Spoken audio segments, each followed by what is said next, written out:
Let me start that again. Good evening, everyone, and welcome. To begin, I would like to acknowledge the traditional owners of the country on which we meet, the Boonwurrung and Wurundjeri people, and pay my respects to their elders, both past, present and emerging. My name is Joanne Campos and I'm the Safe Communities Officer at Cardinia Shire Council. I'd like to acknowledge Victoria Police Representative joining us this evening, Detective Senior Sergeant Kay Morgan and Acting Detective Sergeant Paul McNulty, both from Cardinia's Crime Investigation Unit. I'd also like to acknowledge the following councillors joining us here this evening, Councillor Jack Kowazik and Councillor Tammy Radford. I'm pleased to welcome you all to our third community workshop as part of Community Safety Month. Over the coming weeks, we'll be hosting a number of free online sessions covering a broad range of topics, including family violence awareness, bushfire preparedness, alcohol and drug use, and emergency planning.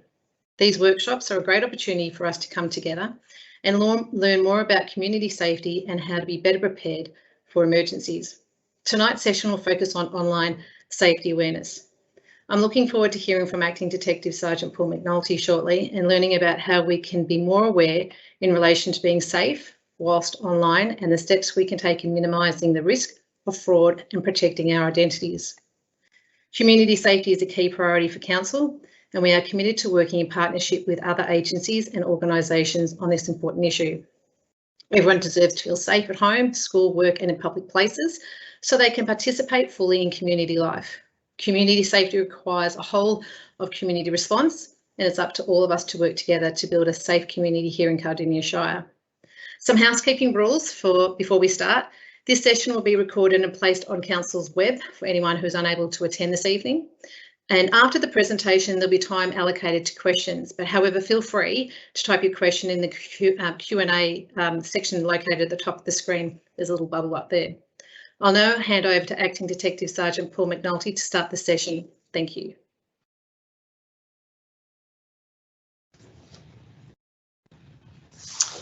Okay, thanks, Joe.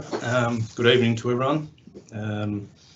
This presentation is derived by virtue of the fact that my boss Kay and I became aware of, I guess, the increase in the significant issue that we're facing with cybercrime and local fraud related issues. I think as part of our identification of that, we'd become aware that part of our messaging to the public probably needed some adjusting and some clarity around our role and I guess the reporting in relation to these instances. So as such, the presentation's been prepared. I'm certainly not going to say that I'm the oracle in relation to these investigations, but certainly have some insight into reporting and I guess just try and put it out to the public a little bit more around clarity around types of different cyber crimes and different related fraud instances. So as part of that presentation, we'll try and provide some clarity, but understand that some of it's pretty dry.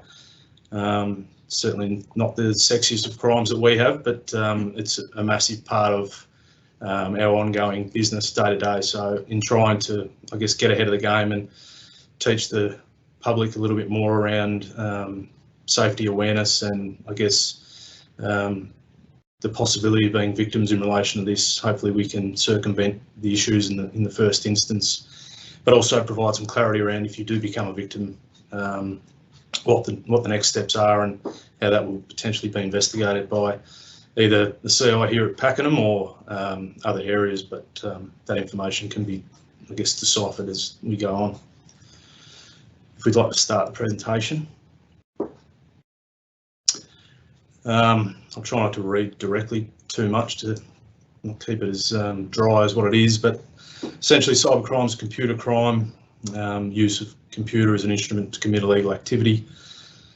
Essentially cybercrime violates individuals' privacy by being able to, I guess, use malware or certain software to be able to infiltrate people's personal information.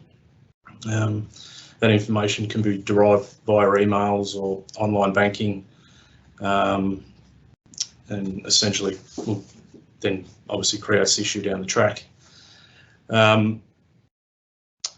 Yeah, as I said, the examples of cybercrime, some of them are the online fraud, which I guess the majority of people are probably aware of, stealing of intellectual property, stealing a person's identity, and violating privacy by accessing personal information or images. I guess the main issues that we are coming across with cybercrime are the online frauds, and stealing a person's identity, and the current online scams, which are of prevalence recently.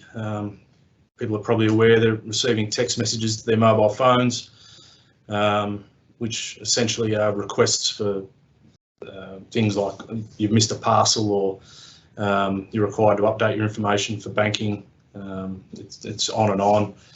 I won't go into each individual instance, but these are the issues that people are engaging with, these messages they're receiving or emails they're receiving, and from them, from that contact, people are engaging, and I guess finding that down the track, once they engage with the requests of the fraud itself, they're leaving themselves exposed by providing their personal information, their dates of birth, banking details. I think the unfortunate thing about it is, for most people, it appears legitimate, and they're easily, I guess, taken down a track because they think they're doing the right thing. And these scammers are certainly professionals in what they do, and at times they're very hard to identify that they're being, I guess, scammed, until later on down the track when they realise money's either been taken from their accounts, or other instances of people opening up bank loans in their personal details, which obviously then they identify later when banks come back and say that you haven't paid what's owed on bank loans, or credit cards have been taken out in people's names. So I guess as part of this presentation, we're trying to, I guess, identify to people that if you are, or you have certain finances set up with certain banks, or you receive a message that doesn't appear from a person that you know, or email from an agency that you're not aware of, the greatest thing to do in that instance is, I guess, know who your financial details are with, seek advice from friends or family in the first instance, and then obviously, if you're still unaware, bring the police to see if there's any ongoing or current scams of a similar nature. But as I said, it's difficult to tell in the first instance until people become victims, and that obviously by that stage they've already been defrauded of cash or their identity, which obviously creates greater issues down the track. I think we'll get more into those instances through the questions at the end, so if you want to move on.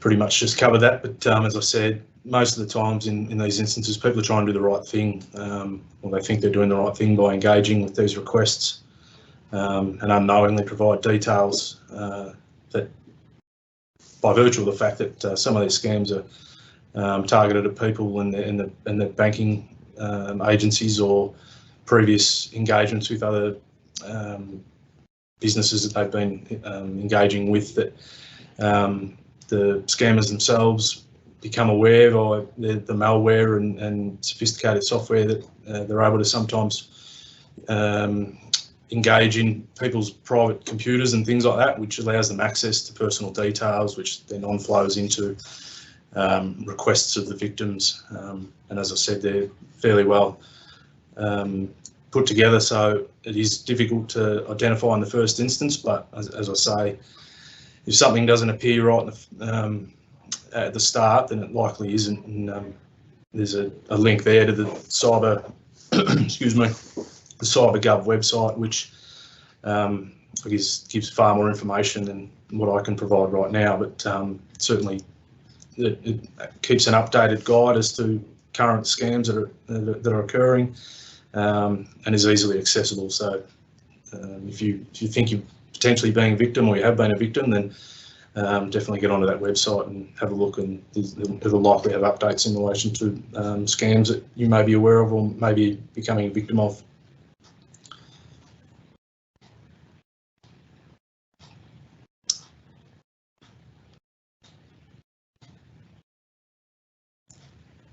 Again, a little bit of what I said, but essentially a lot of these scams that we've become aware of recently are targeting the elderly community with, I guess, limited experience around the use of computers and emails, and you know, the current climate of having to essentially all of us have smartphones and working out how to use them, and current technologies leave you know, a vast amount of the community at risk of, I guess, becoming a victim because of, you know, these ongoing and numerous amounts of scams that are out there. But yeah, one made, or not one, but there's a vast amount of scams that are centred around, you know, money that you've won. That once the request comes through, the request is for you to make contact with the supposed winning agency, and from there, you know, the majority of these scams relate to you having to then provide your personal details, and often in the first instance they'll request that you pay a certain amount of money into an account, and then from there, once you pay that certain amount of money, then you'll win, you know, whatever money they suggest. You've just won. This was a huge scam for a significant period of time. I've got no doubt it's ongoing. Personally, here we haven't so much come across that similar type of scam of late, but you know, as I had said earlier, the current scams relate to these messages of, I guess, issues from the tax department, and you've got to provide details and you know, send money to stop the police coming out with a search warrant and all those sorts of things. However, I think as we'll get towards further in the presentation, you know, these types of things where you have to essentially pay money to an unknown entity in the first instance is completely against how any normal business would operate, or, you know, certainly how a policing element or a law enforcement agency would operate. Is, you know, we don't operate in money. We've got no financial gain out of anything we do, and if, you know, as has had in the past with these warrants being issued, then there's ways and means around identifying if there was an issue, but the ATO, as far as I'm aware, aren't issuing warrants for people in relation to what they've been claiming as part of these scams. So again, it's just about, our message is just taking your time and understanding that if you're unaware of where it's come from or what the origin of the information is, then seek some advice, look at that website, ring your local police, or speak to your family and friends. Would it be fair to say, Paul, that a lot of these scams focus on people's fear? So people's fear of missing a parcel, people's fear of a warrant being issued, or people's fear of incurring a fine? Yeah, absolutely. I think the majority of the time people find that through that, I guess, lack of awareness around law enforcement, and, you know, that fear of a warrant being issued, or, as you say, maybe not being able to receive a parcel that they may have ordered, or similar instances, they, of course, probably in the first instance look to try and solve the issue themselves, and probably don't seek the relevant information in the first instance, and from there, without even realising, they're well on their way to becoming a victim of, you know, being defrauded of money or their identities being stolen. Want to move forward? Yeah, as I said, the reporting cybercrime is an available website with a number of links in relation to it, as you can see on the screen there. There is a large amount of information on there, but if you click on the individual link, most instances that we're becoming aware of through our investigations here are all relative to individuals that have been defrauded of monies or their identities. You know, as it sort of states there, everyone's vulnerable at times, and unless they have the appropriate security mechanisms in place, then you know, given the current climate is that these fraudsters have accessibility to a large amount of scam-related material and things like that. So the cybercrime website's there, and I know that often the reporting or the information that is sometimes required in these reports is for people, sometimes it's unknown, or the information to provide is difficult, or what exactly you've been a victim of is difficult to identify until I guess down the track to speak to your financial agencies and things like that. So my information in relation to that is, if you are unaware of exactly what's going on or whether this is the right process to report, again, seek advice from your local police as to what the proper mechanisms are.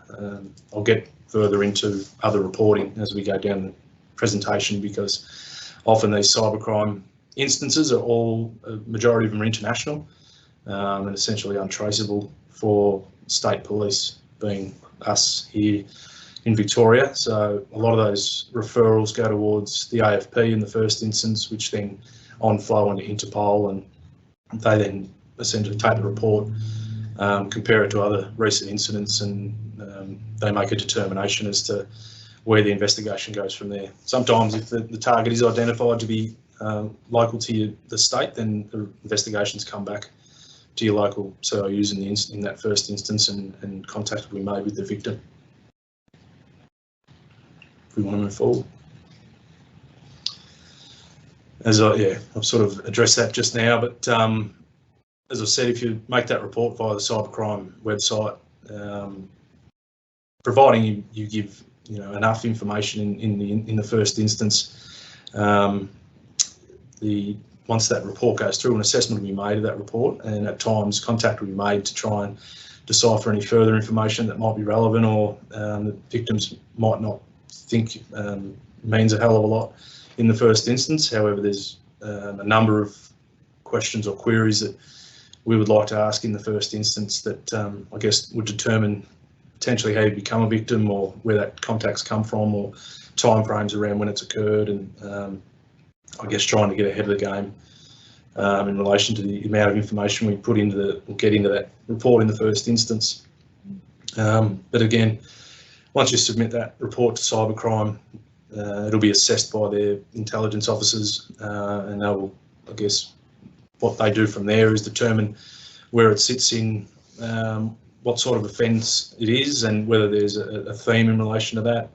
And if they identify the origin, then determinations will be made as to who then takes on that investigation.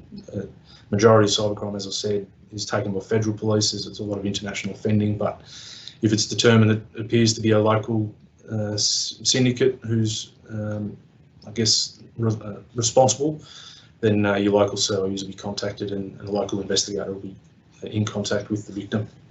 So like a triage, it's like a triage, isn't it? It is like a triage.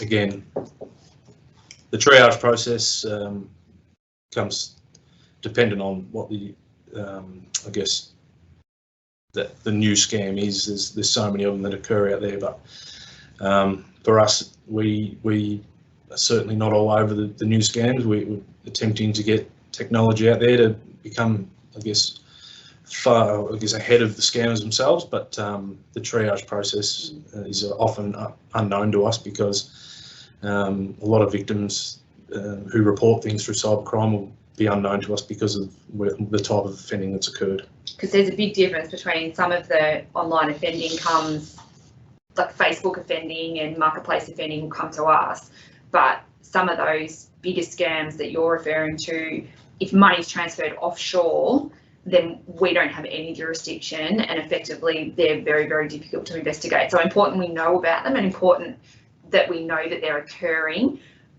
but money that's transferred offshore is very difficult for us to investigate. Correct.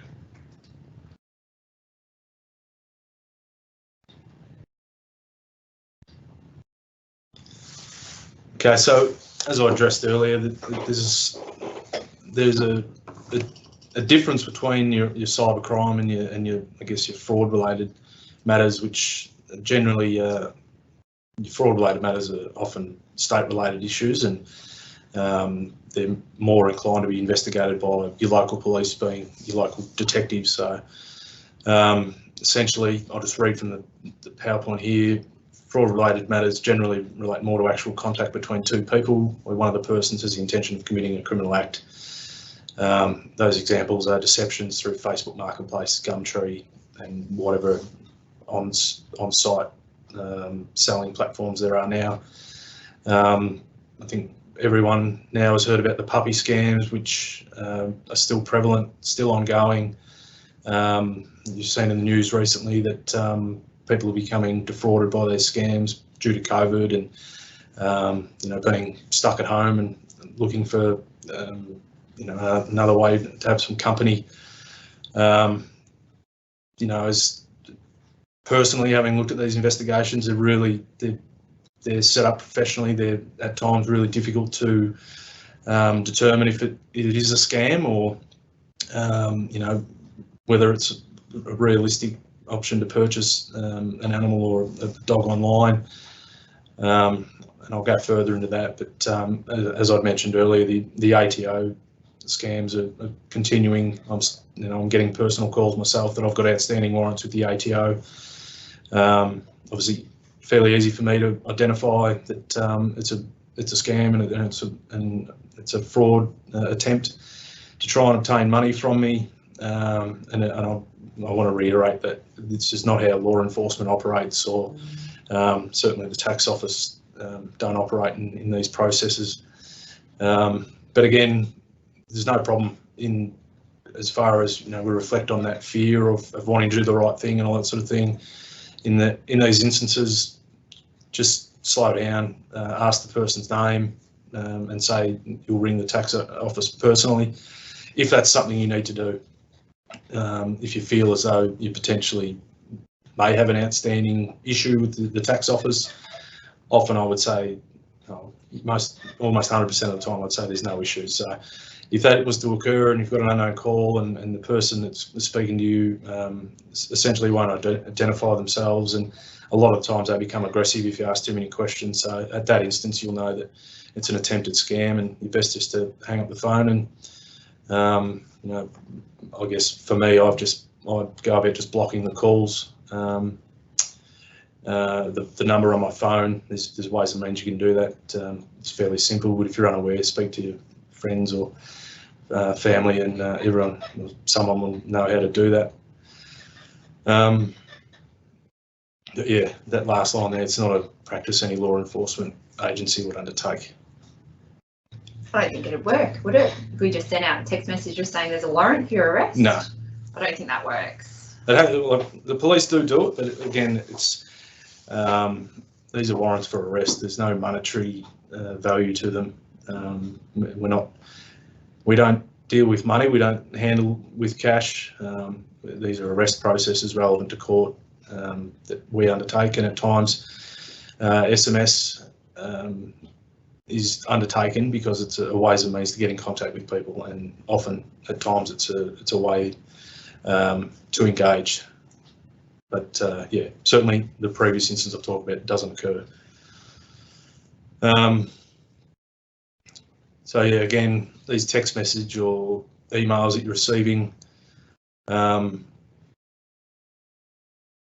your personal information can be misused by criminals or used inappropriately by marketers. These scammers, as I said, they're fairly adept at what they do, so they're fairly professional, and often they have a range of stories as to why they're making contact with you or why they're requesting money be sent. Again, the majority of the time it's all about financial requests and the fact that certain monies need to be forwarded to them for whatever the background story is. As I said, they're constantly changing, and these scams are different from day to day. So, as I've said, don't transfer the funds if requested. Never send the money to an account that you don't know or you don't trust. Never give your personal credit card or online account details over the phone unless you made the call and the phone number came from a trusted source. If you think you've provided your account details to a scammer, contact your bank financial institution immediately. Another one, scam of recent, is these requests by phone to purchase gift cards. I think that they've been part of these ATO issues. The background story is that you owe outstanding money, so you need to go and purchase these gift cards. and then you need to ring the caller back with the gift card details. This is absolutely not any form of instance law enforcement would undertake. Unfortunately, these gift card purchases are still occurring, and they are targeting the vulnerable members of our society, which is unfortunate. And given COVID, at times people haven't got the outlet to make contact with people who can assist them or give them the right information, whether that's via a language barrier or just absolute not understanding of why these people are making these calls. But again, if it doesn't appear as though it's a legitimate phone call, or you're concerned about why they're calling you, or you're concerned there may be ongoing threat or some form of retribution in relation to these calls, then just make contact with your local police station, and they'll guide you as to what the best or next process is.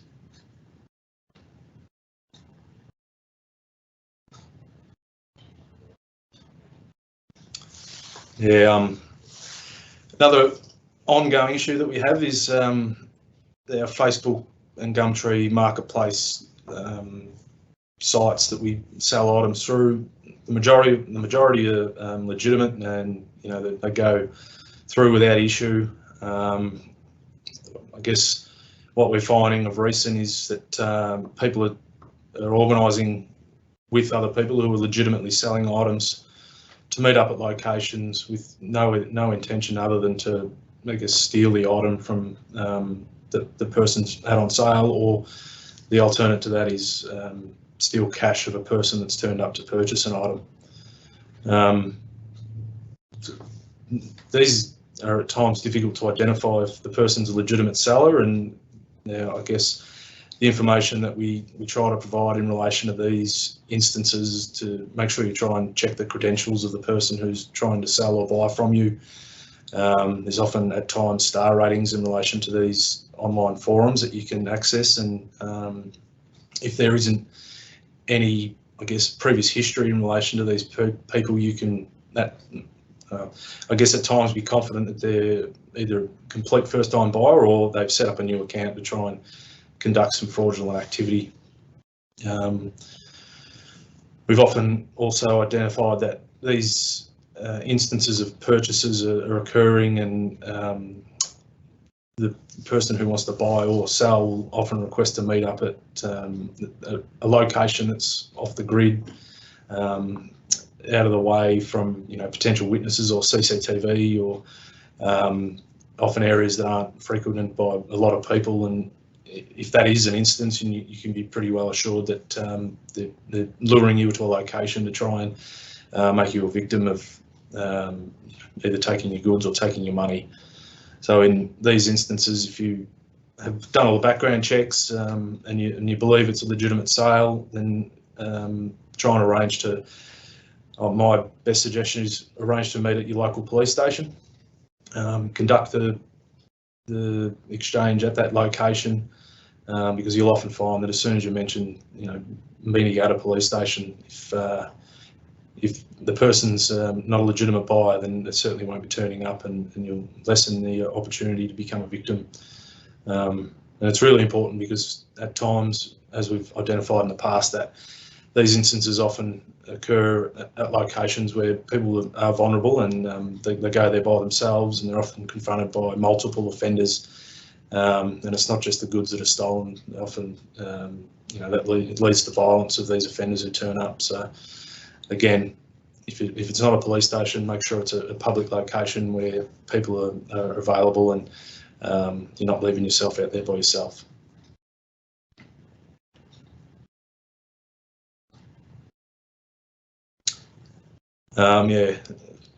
Just as I said at the start, I'm certainly not the oracle in relation to all these instances and the cybercrime schemes as a whole, but it's just a brief insight into these ongoing issues, and these scammers are certainly not to be feared. They're preying on people that are vulnerable and probably unawares of, I guess, the exact scams at the time or any issues that are occurring at the time. So again, if you're receiving emails, texts, phone calls, have confidence in trying to take their details. They'll become aggressive. As soon as they do that, hang up. If it's ongoing, seek assistance from your family and friends and your local police. Don't press links. That's right. Don't press any links. It'll take your money.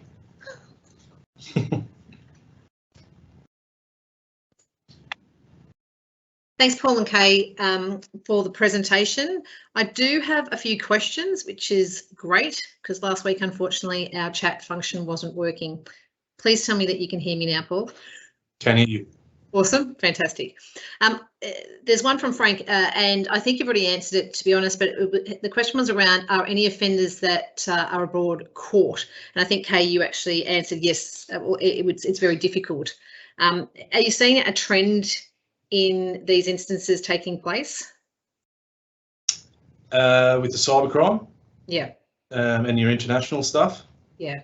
Yeah, it's, as I said, it's hard for us to have any knowledge around, because with the cybercrime reporting, when that assessment's made, if it's determined in the early stages that it's an offshore syndicate, the local police generally tend to not hear about it unless we engaged with the member of the public in the first instance and try to give them some guidance around what they've been a victim of. But again, in answer to, I think it was Frank's question, do any get caught? If he, like I do, watch Current Affair and these other news outlets, these international syndicates do or are identified. They're major operations and major investigations, and they do take a significant amount of work. But yes, they are identified. But like I said, they're ever evolving and they're ever changing, and there's a lot of people involved with them.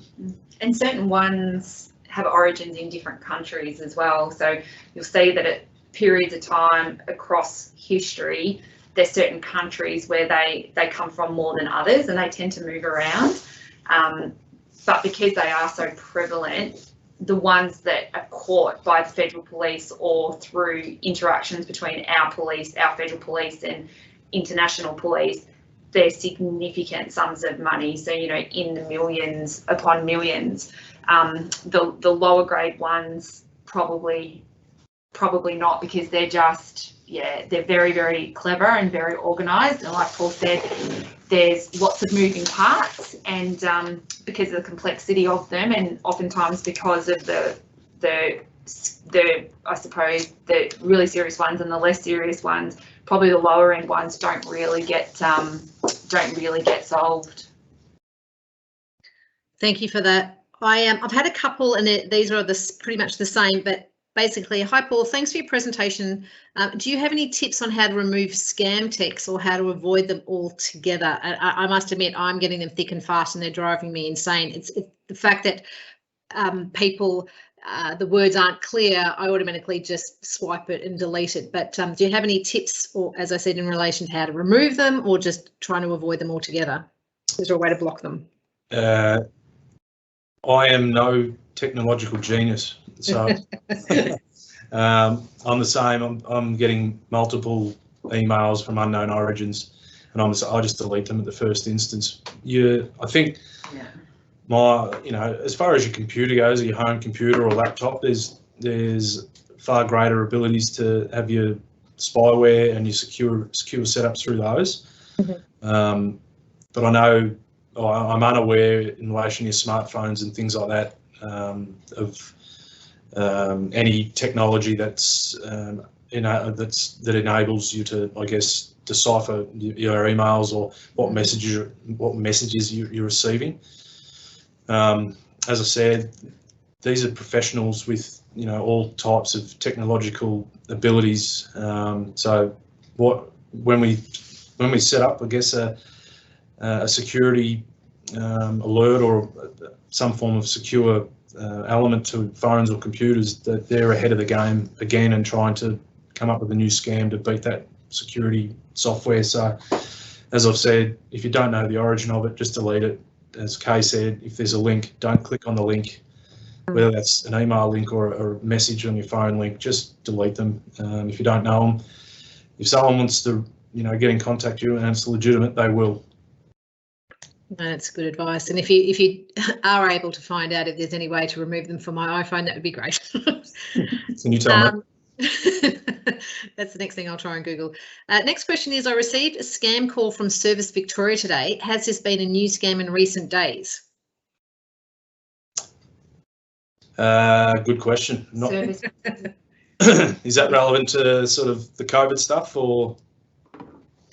Well, not much more detail, but potentially. I think a little while ago, I actually received, gosh, that sounds really bad that I'm helping present this and I'm the one who's getting scammed. I received something similar. And then what I tend to do is just go on and type into the scam watch and normally it will just come up with, yep, that's a scam. And you're like, right, delete. So potentially that's a case of that. But as you said, going back to your original point, if someone wants to get in contact with you, they'll either call you or they'll send you a legitimate email, for example, as opposed to just a random text. But something to be on the mindful for. Another one, does Big Pol keep a list of telephone numbers used for fraud cases / SMS? Can these be blocked by telephone companies rather than people on an individual basis? We have, like, as I said, fraud-related investigations are through the roof.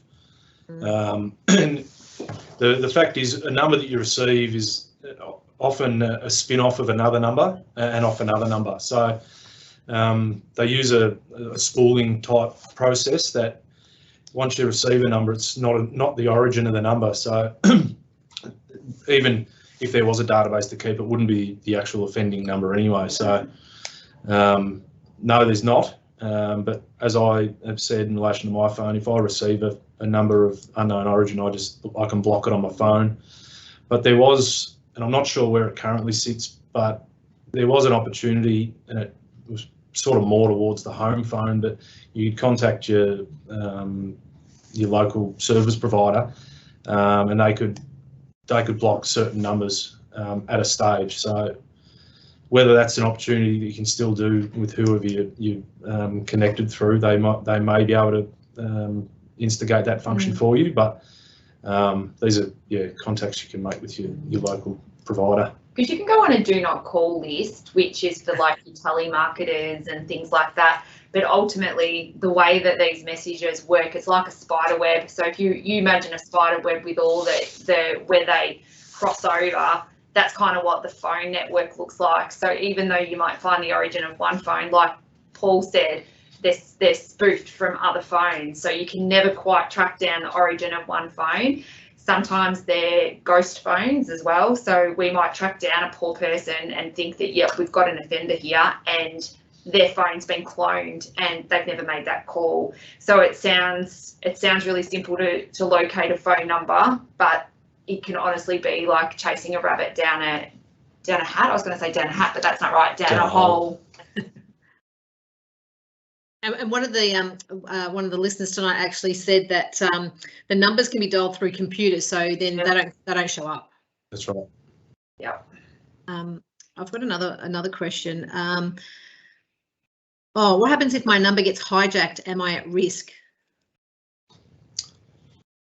And that's pretty broad in relation.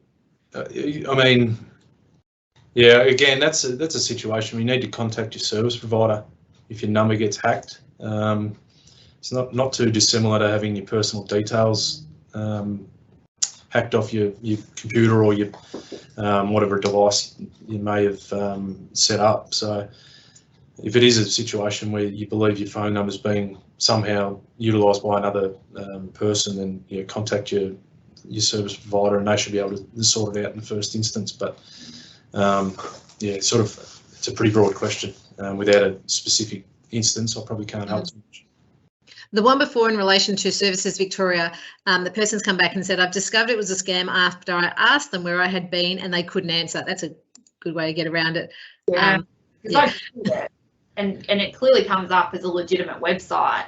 So, and that's the problem with a lot of these scam artists, is that there's some sense of legitimacy to what they're claiming, like with the ATO and like with ESSS and like with Service Victoria. So they base it on something that looks somewhat legitimate and then take you away from that somewhere else. So that question about where have I been, or like Paul said, you get details and you ring them back. That's absolutely the right thing to do. And it's just one of those things where if you're not sure, there is absolutely nothing to be lost by slowing down, taking your time and making some more inquiries. If you jump in too soon and you give details or you entertain what the caller wants, it's really hard to get back. So, you know, what might take you an extra half an hour out of your day might save you a significant amount of problems later on down the track. And sometimes it is just a matter of showing someone the text on your phone and saying, hey, what do you think about that? And I must admit, there's been a couple of times during this online shopping pandemic where I've had some texts on my phone and I've said to my husband, do you remember me buying this? And he will say, delete the link, delete the link. So I don't think that there's any harm in actually asking someone what they think. If you're not sure, don't guess. It's a no. Which goes to a point that I'm hearing within community, especially with our ageing population. They're hesitant that if they've been a victim of a scam, they're embarrassed to report it, and or they're not sure who to report it to. They don't share it with their families in case, you know, their families are like, well, Mum, why did you do that? And so they're not saying anything. So I think this type of information is pretty critical, as you said, especially with the online shopping. Things are changing more because as a result of COVID and people are doing more online transactions, but getting this information out and getting people more aware and confident that it's okay. So, you know, they can ring, they could ring police, for example, and ask the question, or it's okay to ask a family member without feeling ashamed, because I know that was one of their concerns, some people's concerns. Yeah, and realistically, it wasn't that long ago where, I'm not sure if everyone remembers, but it was probably less than a year ago where there was a politician and two very senior policemen who were tied up in a scam of a similar description. So all three of them fell victim to a very professional scam because they clicked on a link. So it's one of those things that, yeah, you don't have to, it's not because you're foolish, it's because you're trusting, and oftentimes you're trying to do the right thing, and people inherently want to help. So when someone rings you and says, you know, if you do this, this is what's going to happen, or I need you to do this, people inherently want to help and be cooperative, and that's what these people prey on. So there's absolutely no reason to be embarrassed if it does happen to you. It's absolutely something that you should report, and we will take seriously. Our goal tonight was to do as much we call it target hardening, which sounds very quite aggressive, really, doesn't it? We don't mean it to be, but we want to get this information, you know, as much of this information out there, so that moment in time where people have that consideration of whether to click or not click, they're more likely to not click, so that, you know, we can avoid them having to go through all of this horror. Two more questions. I have Councillor Jack Kowazik has asked, are there any additional resources the community can access to help prevent cybercrime?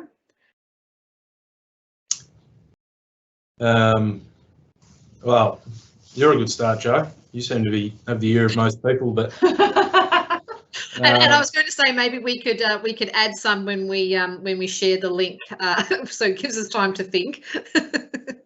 Yeah, I mean, there's not so much as far as, I guess, more community awareness. It's there's well and truly enough information out there that people can access. I guess this is a very early element of what we're trying to achieve and getting the information out there. But I guess I reflect on what's already been said, and if you're unaware or you're unsure of whether you've been a victim or whether you've been targeted, open those discussions up, or ring your local police, because you know, we're certainly far more of the opinion that we become proactive and prevent these things, and getting a person, you know, down the track having lost thousands of dollars because they as Kay said, felt the necessity to help the person on the other end of the phone. But yeah, as far as, you know, I guess legitimate other avenues for the community, your best bet's online. Information's all there. And if I happen to be a victim of a scam and money's been taken, is there any way I can actually get it back? If it's international and you identify it early, most of the time, if you contact your financial institution, they've been really good. You know, it's a case-by-case basis. I can say that some people become, I guess, victims by absolutely unknown means as to how financial money or money's been taken from their accounts. But if they're, I guess, proactive in contacting their financial institution, then the banks are usually pretty good in reimbursing. As far as, you know, international syndicates and obtaining or getting money back from them, basically write it off. But locally, if you've been the victim of a deception or a fraud-related matter, if the investigation's through your local detectives, and we always seek to obtain reimbursement or restitution at court. However, I don't have any confidence in getting money back from the people that we charge either, because people that we charge are doing this for a reason. It's because they haven't got any money. So there's ways and means that we can attempt to get it back, but the best bet is, in the first instance, speak to your bank and see and let them know that you've been a victim, and go about those means in the first instance.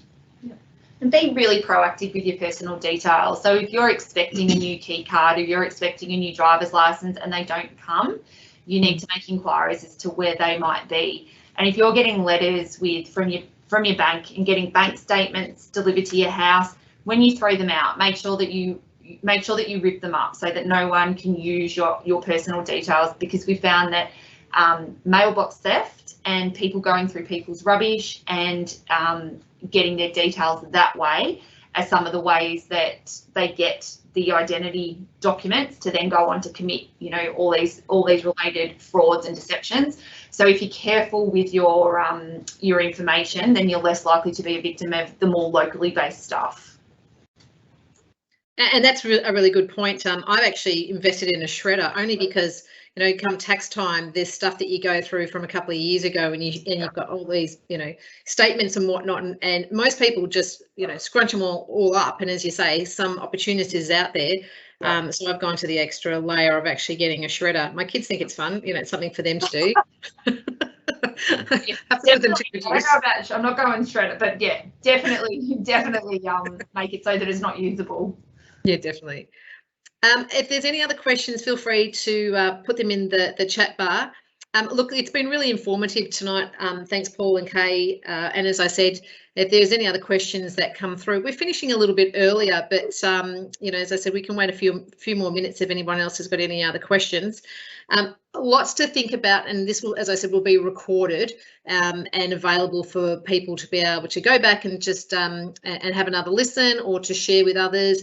It's a good opportunity. As I said, you know, if you speak to my children, they think I'm the ageing community, but sharing with your parents and having a conversation. And it, as you said, I think, Kay, is having those honest conversations. It's not about being embarrassed, but you know, in these day and times, people are being better at being opportunists and taking any actions they can in order to potentially be fraudulent. So people just need to be a little bit more aware. So sharing the information to get people more aware and a little bit more savvy is certainly the way to go. And as I said, tonight is a great start. I really appreciate the fact that the two of you have come to present tonight. And as I said, if there's any other questions, I will follow up and share those out.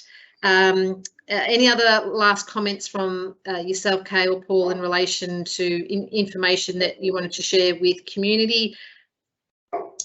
Yeah, I'll finish with one thing that I failed to mention earlier. Recently, we've identified that a lot of these online sales that are occurring between persons, whoever's looking to defraud another, are sending an airtasker to do the drop off or pick up. And whilst I'm not saying in every instance this is going to be an issue, we've definitely identified that people paying by bank checks and then getting an airtasker person or an Uber to turn up and obtain the goods has often led to the check bouncing once the goods have been obtained. So just be wary that if the person sends through that they're going to send an air tasker, that you've made all the relevant checks that we've previously discussed around people's buying and selling history and all those sorts of things, because we're finding, as investigations go on, the person who attends at the location to get the goods is not involved in the deception at all, so they're a bit of a dead end for us. So it's like using a mule, isn't it? Yep. It's like using an innocent agent, so that you're one step removed, which means that we can't ever get a description of the person that's responsible because they've used this intermediary. So yeah, air tasker, it reeks of dishonesty. If someone's using an air tasker to deliver, it's definitely worth another question. Once again, thank you so much for tonight. We don't have any more questions that have come through, so I'll wrap up from here. As I said, it's been an absolute pleasure. Thank you for sharing the information. This will be available, and if anything else comes through, I'll certainly pass it on to yourselves. Thank you so much for tonight, and everyone for joining us, and take care. Thanks, Jo. Thanks, everyone. See ya.